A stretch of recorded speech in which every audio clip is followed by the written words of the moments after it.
Hey, this is David, and today we're going to make some soap. This recipe happens to come out of my 52 food preservation book, and it showed the video for people that don't read books, or if you do read books, you want something to have hard copy in case you lose internet, then you still want to use a video, then this is for you too. So this way of doing it is a lot different than typical soap makers. Making soap was something that I wanted to do when I first started this, but I was a little concerned, a little hesitant, a little scared maybe, until I stumbled on a new way of doing it where I don't have to heat the oils up.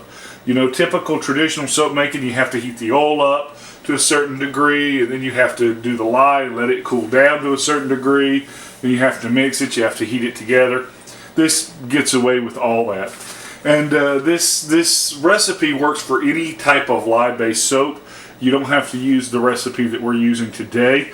I happen to get this using the fats that I have, using an online soap calculator. I'm using manteca, which is basically pig fat, pig lard, right?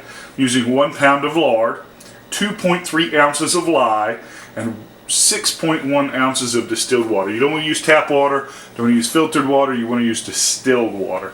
And as I see, I've just got a little kitchen scale here that I can put my measuring cup on there, zero it out, and then fill it up. So here is my 2.3 ounces of lye. There's my 1 pound of lard, lye and lard, and then my 6.1 ounces of water. All I'm actually going to do is mix the lye and the water together. And when you mix caustic chemicals, if you want to mix chlorine with water, acid with water, lye with water, you always want to add the caustic to the water, not vice versa, unless you want to, have explosion and get this stuff on you, So we're just going to add that to there. We're going to stir it up a little bit. See how it gets cloudy? This is an exothermic reaction, meaning it gives off heat. This is actually kind of hot, or it's going to get hot. We're just going, oh, there it goes. Yeah. This is going to get hot, and we're going to let it sit until that cloudiness dissipates. We're going to prepare our soap mold. We'll do a video to show you how we did that. And then we're going to get some towels to wrap this up. Now that this is cleared up, we're just going to pour it in there and let the heat of it melt the lard. This is a heck of a lot easier than any of the other methods. Just sort of push it in there.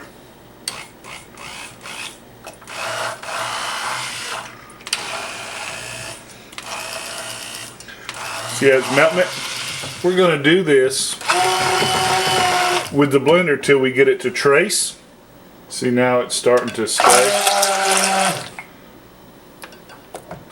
Look at that, we plop it across and it whips up, it froths up. That's trace. Now that we've reached trace, all we have to do is just pour our soap into our mold.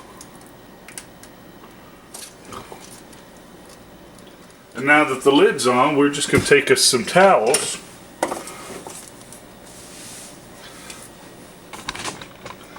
and we're just going to wrap it up. Slate it. And we're just going to let this sit, and in about 4 hours or so, we're going to open it up and cut it before it gets hard. Let's just take it out.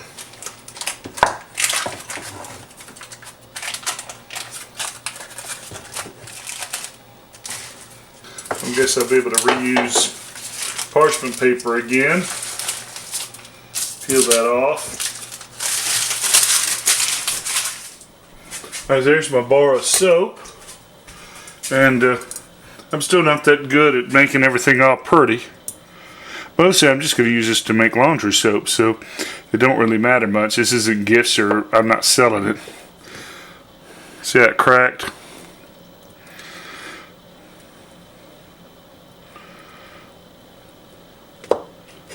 You're just going to come in